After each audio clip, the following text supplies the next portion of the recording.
سوال یہ ہے کہ ایران میں اب بچا کیا ہے جہاں امریکہ اور اسرائیل نے حملہ نہ کیا ہو۔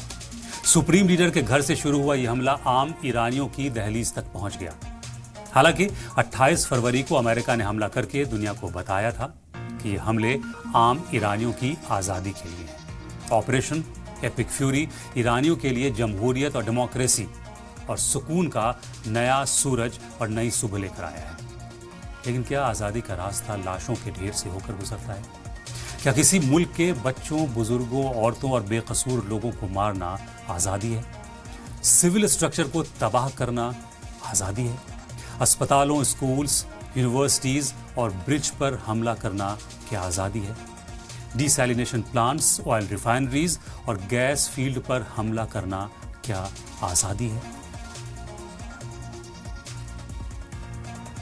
سچ تو یہ ہے کہ یہ حملے ایران کی ترقی، تعمیر، تعلیم اور تہذیب پر ہوئے ہیں۔ 28 فروری سے 6 اپریل کے بیچ کی گئی بمباری میں 763 اسکولز اور 32 یونیورسٹیز ملبے کے ڈھیر میں تبدیل ہو چکی ہیں۔ سوال یہ اٹھتا ہے کہ کیا ان کلاس رومز میں میزائلیں بن رہی تھیں؟ کیا ان یونیورسٹیز کی لائبریریز میں فوج کی اسٹریٹجی تیار ہوتی تھی؟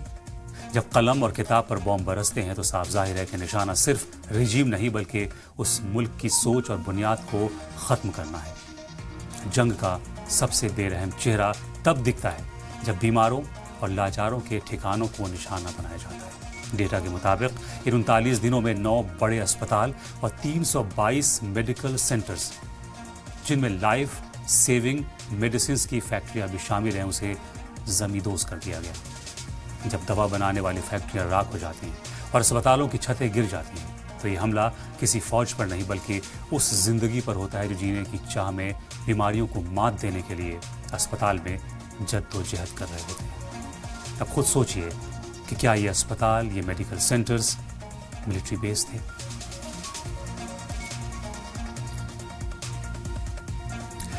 امریکہ اور اسرائیل کے حملوں نے 90,000 سے زیادہ عام ایرانیوں کے گھر اجاڑ دیے ہیں۔ وہ چھتیں جو نسلوں کی یادوں اور سکون کا ٹھکانہ تھی آج صرف ملبے کا ڈھیر ہے۔ سڑکوں پر بھٹکتی ہیں عورتیں اور سہمے ہوئے بزرگ پوچھ رہے ہیں کہ ان کا گناہ کیا تھا۔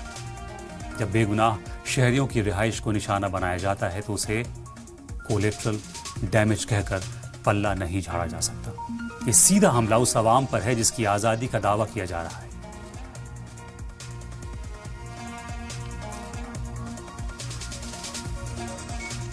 امریکی حملوں میں صرف عمارتیں، اسپتال اور گھر ہی برباد نہیں ہوئے ہیں۔ ایرانی میڈیا رپورٹس کے مطابق 2000 سے زیادہ عام لوگ اپنی جان گنوا چکے ہیں جس میں بچے، بوڑھے سب شامل ہیں۔ کیا یہ 2000 لوگ فوج کا حصہ تھے؟ کیا یہ معصوم بچے سرحد پر بندوق لے کر کھڑے تھے؟ حقیقت یہ ہے کہ یہ لوگ کسی آرمی بیس میں نہیں بلکہ اپنے گھروں، بازاروں اور سکولز میں مارے گئے ہیں۔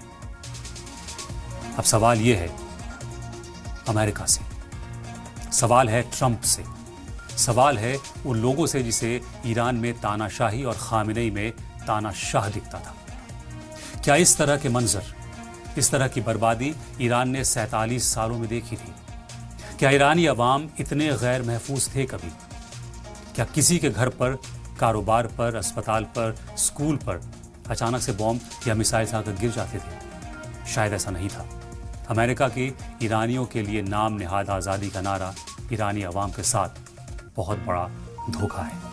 یہ ایران کی آزادی نہیں، تباہی ہے، بربادی ہے، ظلم ہے، جبر ہے، ستم ہے جو امریکہ ہر 2-4 سال میں کسی نہ کسی ملک میں کرتا ہی آیا ہے۔